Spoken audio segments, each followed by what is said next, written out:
exactly. And then, Derek Anderson, went in and he intercepted twice and got 2 touchdowns. And I'm just sitting here thinking, wow, one thing that I'm wondering if the loss that they got with the boys at Super Bowl has messed with their heads. Because right now, what? They're 1-3? Carolina is? Yeah, And you have to admit, that's like, whoa. yeah, it's surprising for the defending NFC champs. Went to the Super Bowl, come out and start playing 1-3. And of course, Arizona's in that same boat, and that's who Carolina beat to go to the Super Bowl. Yes. So, It's like, Arizona getting beat by the Rams, well, I'm trying to remember what that score was. 17-13. Okay. And they played in Arizona. Yes. And I don't remember what their record is right now. Isn't it like 1-3 also, Arizona? Arizona's 1-3, yeah. So what happened to Carolina and Arizona? I mean, seriously, what happened? They fell off, I'm not sure.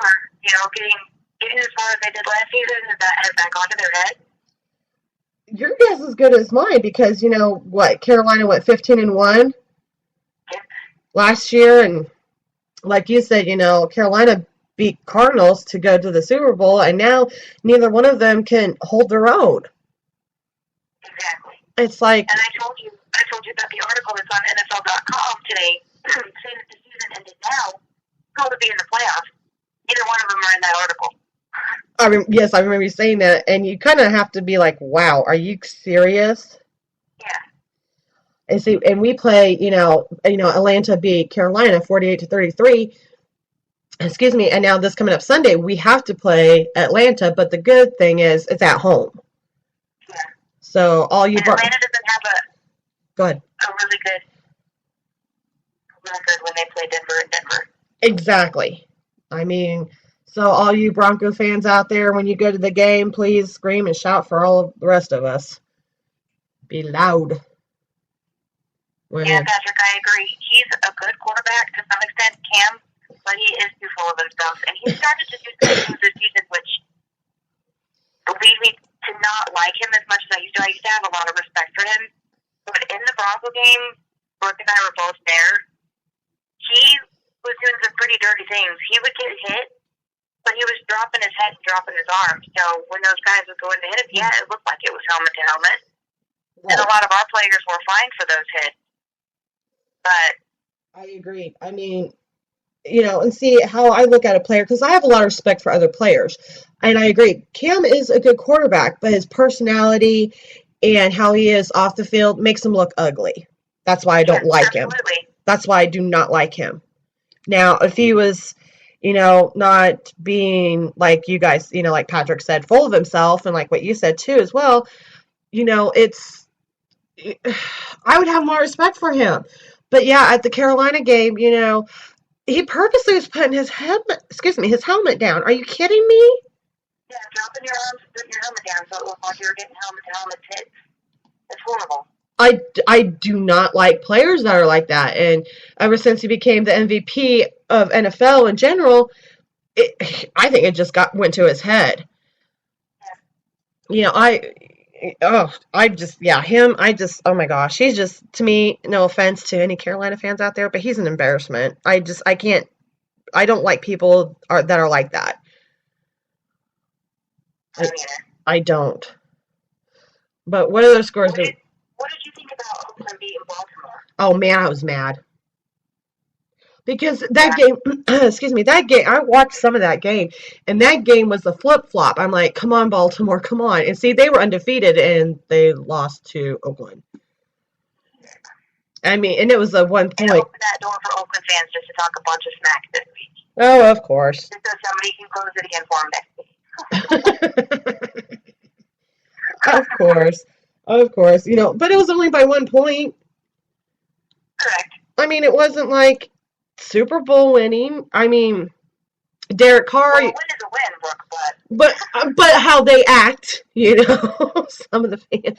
But I mean, Derek Carr, 199 yards, 25 out of 35, 4 touchdowns. I mean, you gotta admit, that's pretty impressive. I like Derek Carr. I think he is a good quarterback. I honest to God think he does. You're making me nauseous right now. No, but seriously, he is a really good quarterback. It's just he needs to come to Denver. He needs to come to us. We'll make him better. So Chicago picked up their first win too, beating Detroit. Yes, and I saw highlights of that game. I was like, wow, that was kind of a close. A little bit too. Yes, that was kind of a flip-flopping game there too. I mean, I thought there for a minute that Detroit was going to pull off the win, but no, they didn't. Chicago never ceased to amaze me. And then Houston beat Tennessee. And that I kind of figured was going to happen. Yeah, Tennessee's not a great team. But, I mean, I have all kinds of bad stuff I could say about Houston. But we'll save that to the week that Denver plays them and beats them. Yeah, but Brock Osweiler. I was going to not touch that subject until we play him, but you just opened it up. Go ahead. But no, I'm talking. Opener. Hey, I'm talking about his stats though. 25 out of 37, 254 yards, 2 touchdowns, and 2 interceptions. For some reason, he's been like the interception king. Have you not noticed that? Yeah, and that's because he can't read the defense real well. And the defense reads him better than he reads them, so they know where he's going to throw the ball. Very true. And he got sacked once. Now, and Mariota, he did 13 out of 29, 202 yards, and 1 interception.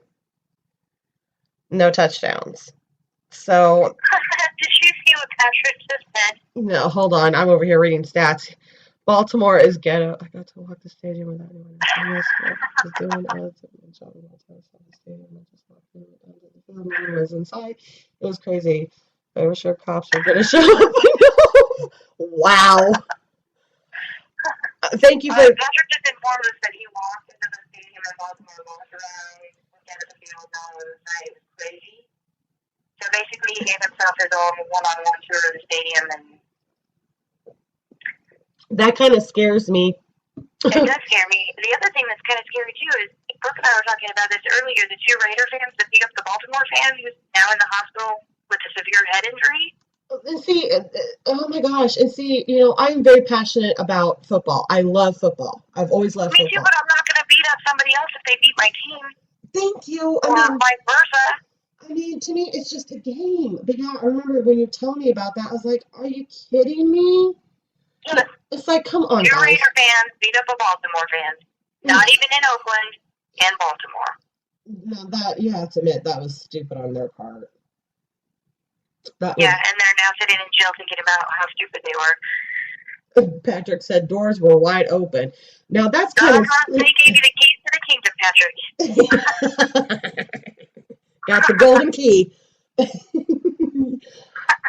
Okay, so we just did Tennessee and Houston, right? Yeah, and then of course Washington beat Cleveland. Cleveland's the only team without a win in the NFL. Yeah, that I kind of figured was going to happen. Uh-huh. I was like, wow, really? And now you got to think to yourself, Griffin, why did you go to Cleveland? Exactly. What were you going to accomplish there? You could have come to Denver. What do you say when they don't come to Denver, Nikki? Their careers are going to die. And you go to Cleveland, and that's what happens. Sorry. You're done. No offense to any Cleveland fans, but... Pretty much. Oh, Patrick, I would love to repeat that on air, but I can't. No, we can't. No, we're not going to say that on air. Moving on. All right, so Cleveland's the only team without a win. Right. Then, of course, when I'm looking at my NFL.com, then it goes to Denver and Tampa. We know that score 27-7. Yes. We talked about Los Angeles and Arizona. New Orleans and San Diego. I didn't expect New Orleans to pull out that win. Well, but see, once again, San Diego, we have seen this time and time again, not just with our boys, but with a lot of other teams. They have the lead in the beginning. And blow it. Yeah, because they had what in the first quarter they had 7 points. Second quarter, or basically, going into halftime, it was 24-14. That was going into halftime. I mean, they had, Yeah. and then here, I'm sorry. Yes, and see, but they are known for doing that, and it was a close game because the score ended up being, excuse me, 35-34. And I like Drew Brees. I like him a lot. I did too. I agree. I'm a big not a huge Drew Brees fan, but I do have a lot of respect for him as well. I mean, I like him. He was 23-36, 207 yards, 2 touchdowns, and 2 interceptions. Ouch. But the yards was good though. Yeah. 23. He's unfortunately one of those quarterbacks that doesn't have a very good O line again. We get back to that. It's not like it's a stacked offensive line. True, but we also have to take consideration as well. Father Time. Father Time is probably getting to him because he's been playing for how many years now? And he's how old? And he just signed a 2-year contract. I think it's a 2-year deal. I think that's right. Yeah, and like I said, I'm pretty sure he may have maybe 1 or 2 good years left. Pretty much, probably, if he did sign a 2-year contract, then I'm pretty sure that will probably be a wrap. Yeah, I have to agree. I mean, all right, I'm gonna let you talk about the next game. Which one? The Kansas City Pittsburgh game. Okay. For everybody that doesn't know, Brooke lives in Kansas, so. I live in Kansas, and I have, Michael's family, my husband, they are big Kansas City fans. His aunt and a couple of his cousins are. And I'm sorry, I'm over here thinking, what in the world? Because pretty much all the way up until the fourth quarter, the Chiefs did not score nothing. I mean, right away, Pittsburgh was like points after points after points. In the first quarter alone, they had 22 points just in the first quarter. I mean, Alex Smith, 30 out of 50, 287 yards, 2 touchdowns, 1 interception. Roethlisberger, 22 out of 27, 300 yards, and 5 touchdowns. I was like, just in the first quarter, I was like, okay, yeah, they're done. They are done. I was shocked that Kansas City, pretty much in a nutshell, was like New England, did not show up until, fourth quarter. I guess we better do something. It's like, are you kidding me? Patrick, Nikki, I saw your comments. We're going -4.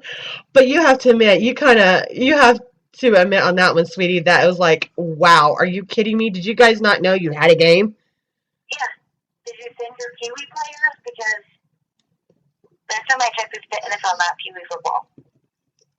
I'm serious. I mean, I thought it was going to be at least a decent game to watch, but wow.